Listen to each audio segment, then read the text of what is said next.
Otro factor que afecta el cultivo in vitro y que tengo que tener en consideración es el ambiente de cultivo. Acá existen dos, o yo puedo considerar dos tipos de ambiente. Un ambiente es el recipiente de cultivo, o sea, en qué tipo de vaso o de contenedor yo voy a propagar mi material. Si se fijan acá, existen variados tipos de frasco. Este que está acá al inicio, estas son plantas de jebuina avellana, de navellano. Este acá abajo está el medio de cultivo que yo les mencionaba. Y si se fijan, esto es simplemente un frasco como de las compotas para guagua. De hecho, estos son específicamente esos. Y acá está tapado con, un, con una tapa de aluminio, con papel aluminio. Pueden ser estos tubos también, y placas Petri, ¿ya? Si se fijan un poco acá, en el caso de los matraces, generalmente hay callos. En este caso de las placas acá abajo, si se fijan, probablemente germinaron eh, plántulas muy pequeñas. Eh, ¿Qué tipo de contenedor yo voy a utilizar? Depende del tipo de material que yo esté propagando.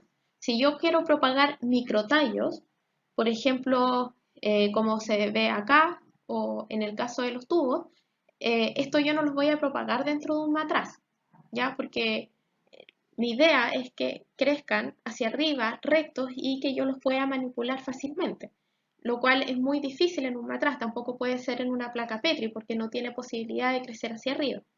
En el caso de los callos pueden crecer perfectamente en matraces, pueden crecer, también se hacen crecer en placas Petri. El frasco dentro, como a nivel ambiental, por decirlo así, que rodea a los explantos, tiene un ambiente muy particular si se fijan en el primero, en este frasco de acá, existe mucha humedad en el borde del frasco y es porque generalmente el cultivo in vitro se hace bajo condiciones de humedad relativa bastante alta. Para evitar, como les mencioné en la clase pasada, morfológicamente, este tipo de plantas no son normales. Eso también lo vamos a ver en unas clases más adelante. Y son muchas veces como el flujo fotónico, o sea, o la luz que les llega es muy baja y la humedad relativa es muy alta, no generan, por ejemplo, ceras cuticulares que protejan a la planta de la evapotranspiración. Los estomas son muy no quiero decir de mala calidad, pero la verdad es que no son el estoma normal que uno puede ver en plantas ex vitro. Por ejemplo, los estomas muchas veces de las plantas in vitro, las células oclusivas, da la impresión que se encuentran como montadas sobre la epidermis, ¿ya? Eh, y por el contrario, muchas veces en plantas que se propagan ex vitro, los estomas están como hundidos hacia abajo, ya protegiendo de la pérdida de agua. Todas estas características hacen que las plantas sean muy susceptibles a perder agua, ¿ya? Por lo tanto, la humedad relativa es muy alta. Se genera además un microambiente dentro del tubo y una de las reglas que yo tenía, o que es una regla sabía en el tema del cultivo in vitro, es que el tamaño del frasco o de contenedor en el cual yo voy a realizar mi cultivo in vitro sea acorde al tamaño de planta o del explanto que yo tengo. Por ejemplo, yo no voy a tener en un frasco, no sé, de 1 litro, no voy a tener un explanto de este tamaño o un microtallo de este tamaño, ya, porque la probabilidad de que ese se deshidrate con este gran ambiente que tiene es mayor. Además, el cultivo in vitro puede acumular otro tipo de gases como el etileno y que también afecta la morfología de las plantas. Eh, Existen, si ustedes, los ejemplos que les puse acá son muy básicos, pero también existen otro tipo de contenedores, si quieres los puedes buscar como los contenedores magenta, que están especialmente diseñados para realizar cultivo in vitro. No es necesario, por ejemplo, fabricar estas tapas de aluminio, sino que ya viene cada uno con su tapa, pero simplemente para temas más de ahorrar tiempo. El otro ambiente de cultivo que se puede considerar es el ambiente de la cámara de crecimiento, ¿ya? Las cámaras de crecimiento generalmente tienden a ser como habitaciones, ¿ya? En el que está parado esta niña acá. Y esas habitaciones tienen, lo ideal es que tengan control de la humedad relativa, del fotoperiodo, del flujo fotónico y de la temperatura. La humedad relativa, como les dije, generalmente es bastante alta, puede ser un 60%, 70%, incluso más. El fotoperiodo generalmente es 16 horas luz, 8 horas de oscuridad, pero sí, generalmente anda por ahí. El flujo fotónico, y esto es súper importante, el flujo fotónico o la luz que entregan las cámaras es muy bajo, ¿ya? Generalmente el cultivo in vitro crece, el flujo fotónico es extremadamente bajo.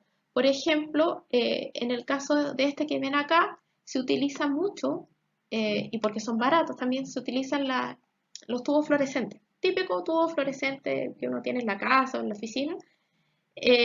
Si bien se ve muy iluminado todo, ¿cierto? Pero el flujo fotónico, o sea, la luz que entrega en las longitudes de onda que la planta puede absorber, son muy bajas. El flujo fotónico generalmente se mide en micromoles de fotones por metro cuadrado por segundo. En un día soleado de la región de O'Higgins, en verano, podemos encontrar entre 1800 y 2000 micromoles por metro cuadrado por segundo. En el caso del cultivo in vitro, si llega a 60 o 80, ya es mucho, ¿ya? Eso también lleva a generar un desarrollo de la morfología de la hoja bastante deficiente. Ahí puse flujo fotónico entre paréntesis LED porque algunas cámaras ahora con más tecnología pueden incorporar luces LED en otras longitudes de onda para enriquecer un poco las longitudes de onda que se le está entregando a la planta y disminuir un poco el disminuir si esta morfología o esta anatomía anormal que tiene la planta. La temperatura suele ser 23 grados, 20 grados, 18 grados Celsius. Una temperatura bien agradable, uno podría decir, pero por ejemplo, si yo estoy pensando llevar mis plantas a condiciones ex vitro, por ejemplo, en la región de O'Higgins, donde pueden haber un día 34 grados, obviamente esa planta se va a morir. ¿Ya? Después, más adelante, vamos a ver el tema de la aclimatación a condiciones ex vitro. Pero sí quiero diseñar una clase que sea específicamente para esto, ya porque es la piedra de tope para el éxito del cultivo in vitro. Esta cámara que ustedes ven acá, esta claramente es mucho más tecnológica, es gigante, y pueden ver este tipo de cámaras en esta página vivi.nu, que es una empresa que se dedica específicamente a fabricar cámaras de cultivo, entre otras cosas, para propagación in vitro, pero ya un poco del tipo industrial y masivo. Otro factor a considerar para el cultivo in vitro es el medio de cultivo. Como lo vieron en la diapositiva anterior, viene a ser el sustrato de cultivo in vitro, que era este gel color medio blanquecino que estaba en la diapositiva anterior. Su objetivo, aparte en el caso que vieron anteriormente de dar soporte, es también, o su principal objetivo es entregar la nutrición de la planta, ¿ya? ¿Qué es lo que está compuesto el medio de cultivo? Es un agente gelificante para que sea sólido, como un gel, se forme como una gelatina. De hecho, tiene la misma contextura de una gelatina. Sacarosa, vitaminas, aminoácidos y reguladores del crecimiento. Después les voy a mandar una clase que es específicamente trata el tema de qué está compuesto el medio de cultivo, pero es una clase un poco más cortita, así que no vamos a ahondar en los componentes ahora. Pero Los que les mostré en la diapositiva anterior son que sí llevan un agente gelificante. Ese es para los cultivos de tipo sólido. El cultivo in vitro también puede ser líquido, ¿ya? Y se llama o se aplica mediante un sistema temporal de inmersión. Al contrario de lo que se veía en la diapositiva anterior, que las plantas o los explantos siempre están en contacto con el medio, en este caso los explantos están en contacto con el medio solo a veces. Por eso se llama sistema de inmersión temporal, porque los explantos están en contacto con el medio solo por un periodo de tiempo corto, no sé, pueden ser 20 segundos y después el medio de cultivo se retira, ¿ya? El más famoso de los sistemas de inmersión temporal es el sistema RITA y consta simplemente de un vaso, ¿ya? Este vaso que está acá. Tiene una cubierta, esta cubierta tiene dos entradas de aire, o sea, una entrada y una salida, que tienen filtros bacterianos, porque obviamente yo no quiero, como les mencioné, de lo que más yo me tengo que preocupar es de mantener el cultivo in vitro aséptico, ¿ya? Por lo tanto, no voy a arruinar todo, ya que autoclavé, en este caso, autoclavé mis frascos, el medio de cultivo, le hice asepsia a mis explantos, y no voy a arruinarlo todo al ingresar bacterias u hongos a través del aire, o cuando ingresa el medio de cultivo. Acá tiene un disco de poliuretano. Esta es como la mitad del vaso donde va este disco de poliuretano, que es donde se posicionan los explantos, ya como al medio. Podemos poner ahí nuestra plantita, ¿cierto? Que bueno, en este caso no va a estar ahí como de pie, porque simplemente están puestos ahí en un disco, pero no tienen algún tipo de soporte. Y esto ya es cuando está ensamblado completo. Está el vaso con el disco y las cubiertas con sus filtros y sus entradas y salidas de aire. Acá abajo se ve cómo funciona el sistema de inmersión temporal. El medio de cultivo está acá abajo y es líquido, ¿ya? Lo que hace es, mediante una bomba, se aplica aire presurizado que entra por esta válvula que tiene los filtros antibacterianos y con la presión del aire lo que causa es que el medio de cultivo suba, ¿ya? Por un periodo de tiempo muy corto, 20 segundos puede ser, y que esté en contacto con los explantos, ¿ya? Después, una vez se corta la entrada de aire o ya no entra más este aire presurizado, el medio de cultivo baja de nuevo y se queda ahí esperando hasta que de nuevo empiece a funcionar la bomba, entre el aire hace que el medio de cultivo suba y después cuando se corte el medio de cultivo baja, ¿ya? Así es como funciona, pero principalmente este tipo de cultivos se utiliza mucho para el cultivo de callos o en cultivos celulares. Ya no es muy común utilizarlo con este tipo de planta que dibujé ahí arriba. ¿Ya? Este link que está acá, pueden ir y en YouTube van a ver en vivo cómo funcionan el sistema RITA. Y acá les puse un link alternativo que pueden ver otro sistema alternativo al sistema RITA, pero prácticamente funciona igual. La única diferencia es que en vez de yo tener este vaso, como está acá arriba, este ensamblaje, yo tengo dos recipientes distintos, ¿ya? Un recipiente yo tengo los explantos y en el otro recipiente yo tengo el medio de cultivo, ¿ya? Entonces el medio de cultivo pasa de un recipiente al otro y después se devuelve. Es prácticamente la única diferencia. Ya, entonces hasta la diapositiva anterior nosotros teníamos los factores que influyen en el cultivo in vitro y en las cosas que yo me tengo que fijar al momento de iniciar mi propagación. Una es el explanto, o sea, el tipo de material vegetal, va a ser un embrión, va a ser hoja, va a ser raíz, eh, la asepsia, cómo voy a asegurarme de que el material que yo estoy introduciendo no tiene ningún tipo de bacteria, virus, hongo, el ambiente, en qué frasco lo voy a cultivar, cómo es el ambiente de la cámara de cultivo y el medio de cultivo, ¿ya? Más adelante en la próxima clase vamos a ver que los medios de cultivo existen muchos, son muy versátiles y uno los puede variar mucho en relación a mis objetivos de propagación. También puedo ahí ver si el tipo de cultivo mío va a ser en un medio sólido o en un medio líquido. Todo eso depende obviamente de cuáles son mis objetivos de propagación, para qué estoy utilizando el cultivo in vitro.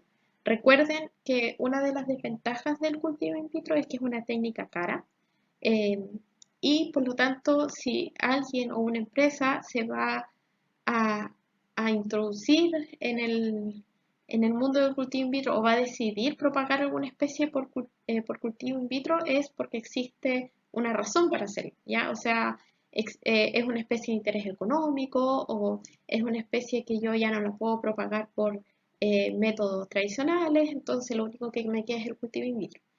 Eso es algo a tener en consideración para propagar alguna especie o individuo.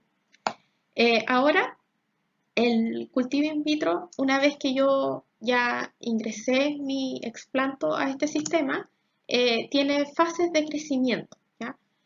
Em, Ahí dice inóculo de inicio, ¿ya?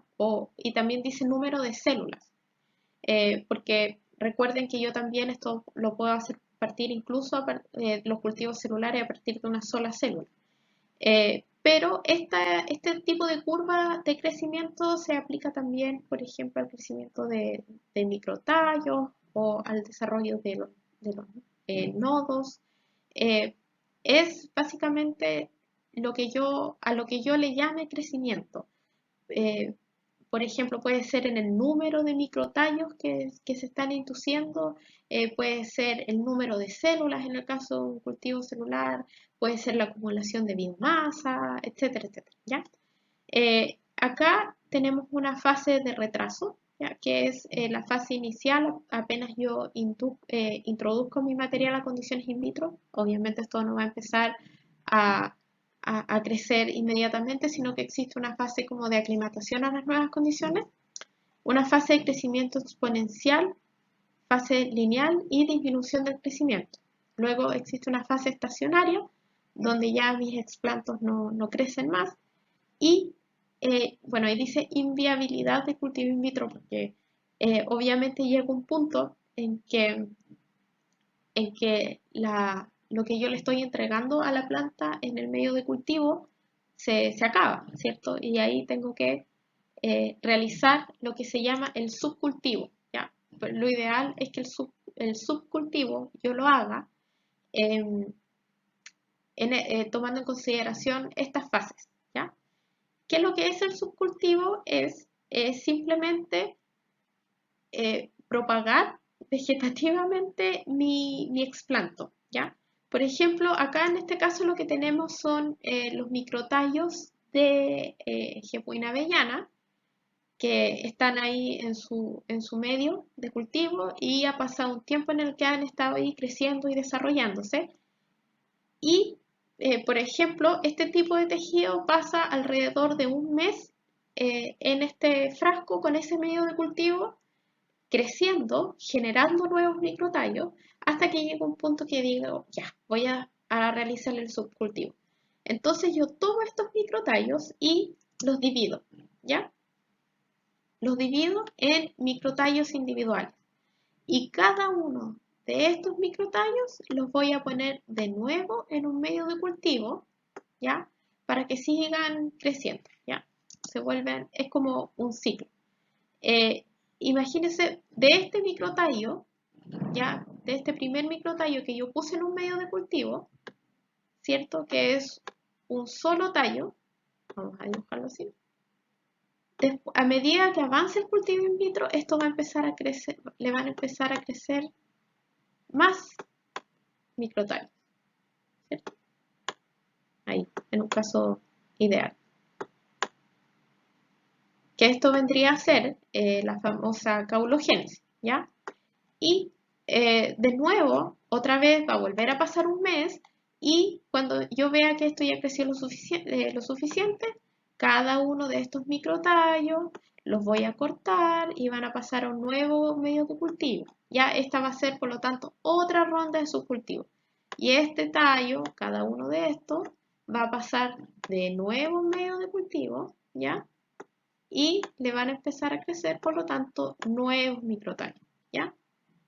Esta es una de las gracias del cultivo in vitro. Si se ven, o a primeras luces, en teoría, yo puedo generar infinito material genético a partir de un solo microtallo. O sea, imagínense, yo tengo una acá, salieron todos estos, después uno de estos los voy a volver a subcultivar, voy a generar más microtallos, los voy a volver a subcultivar y así sucesivamente yo puedo ir clonando y generando una cantidad de material genético muy grande, ya a partir de un solo individuo. Esto es el subcultivo. El subcultivo no solamente se ocupa para los tallos, ya, sino que, por ejemplo, los callos, que son los puede ver como unas cosas así. Esto yo los puedo dividir, se cortan en pequeños trozos, ya, y cada uno de estos trozos pasa a un nuevo subcultivo, ya. Pasa a un nuevo subcultivo. Ups. Ay. Ya, se me quedó un poco feo. Y después cada uno de estos callos va a volver a crecer en el medio de cultivo y yo lo voy a volver a dividir en otras secciones, los voy a volver a subcultivar.